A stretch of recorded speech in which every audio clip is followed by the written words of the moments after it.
लोकमंगलचे राज्यस्तरीय पुरस्कार जाहीर झाले असून रविवारी चंद्रकांत कुलकर्णी, संग्राम गायकवाड यांच्यासह सुमती जोशी यांचा सन्मान होणार आहे।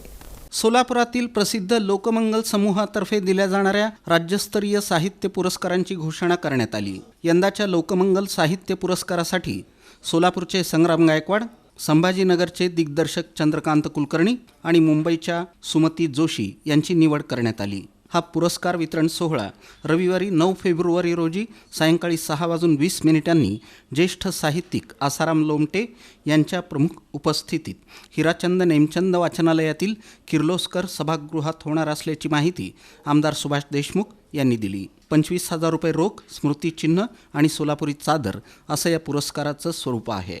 यंदाचं हे 10वं वर्ष आहे। संग्राम गायकवाड यांच्या मन समझावन या कादंबरीला तसंच चंद्रकांत कुलकर्णी यांच्या चंद्रकांत कुलकर्णी सादर करत आहे या आत्मपर लेखनाला, तर गोल्पे विभोर, गल्पेर बागान बाणी बसू यांच्या बंगाली कथासंग्रहाचा मराठी अनुवाद करणाऱ्या सुमती जोशी यांना हे राज्यस्तरीय पुरस्कार देण्यात येणार आहेत। मराठी भाषा वाङ्मय संस्थात्मक योगदानाबद्दल आणि साहित्य क्षेत्रात लक्षणीय कार्य केल्याबद्दल कौतिकराव ठाले पाटील यांचा विशेष सन्मान करण्यात येणार आहे। तर सोलापुरातील सुनीता डागा यांच्या 1000 मैलावर तुझे शहर या कविता संग्रहाला पुरस्कार जाहीर करण्यात आला आहे। 2024 ते राज्यस्तरीय लोकमंगल साहित्य पुरस्काराचे मानकरी आहेत मन समझावन ही कादंबरी, संग्राम गायकवाड आणि प्रकाशन आहे रोहन प्रकाशन। चंद्रकांत कुलकर्णी सादर करीत आहे, आत्मपर लेखन आहे। चंद्रकांत कुलकर्णी प्रख्यात दिग्दर्शक चंद्रकांत कुलकर्णी यांचं ते पुस्तक आहे। राजहंस प्रकाशन आहे त्याचं। गोल्पे विभोर, गल्पेर बागान बाणी बसू यांचं बंगाली साहित्य आहे, कथासंग्रह आहे।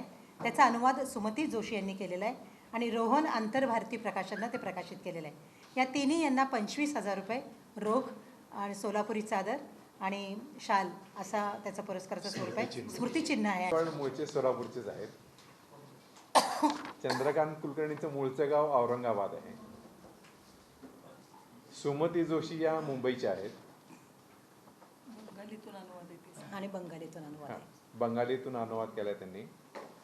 आणि 1000 मैलांवर तुझं शहर या सुनीता डागा या सोलापूरच्या आहेत। कौतिकराव ठाले पाटील औरंगाबाद।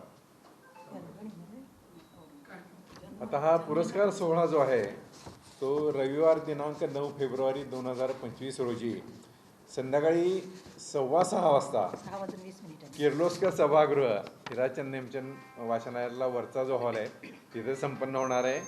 प्रमुख अतिथी असणार आहेत आसाराम लोमटे, खूप मोठे साहित्यिक आहेत, उत्तम साहित्यिक। सुरुवातीला वाटत असतं लोकांना की मी राजकारणासाठी येतोय, बहुतेक इकडे निवडणूक माड्याला लढवणार आहे, पंढरपूरला लढवणार आहे, काय काय चर्चा असतात।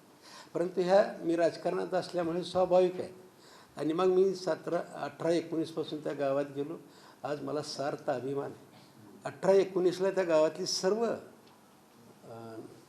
नागरिक हे बाहेर कुठेतरी कामाला जात होते, परंतु आता 100% नागरिक महिला त्याच गावात राहून काम करतायत आणि रोजगार निर्मिती झालेली आहे। आणि हेच मॉडेल मला असं वाटतं की सोलापूर जिल्ह्यामध्ये राबवण्याचा प्रयत्न करतो। अनेक गावाला मी भेटी देण्याचा प्रयत्न करतोय। आता पुढच्या काळामध्ये सरकुळी पंढरपूर तालुक्यातलं गाव आहे, ते सुद्धा गाव असंच सुंदर गाव होईल असं मला वाटायला लागलेलं। या पत्रकार परिषदेला शिरीष देखणे, नितीन वैद्य, विजय साळुंखे, श्रीधर खेडगीकर, पद्माकर कुलकर्णी, शोभा बोल्ली आदींची उपस्थिती होती।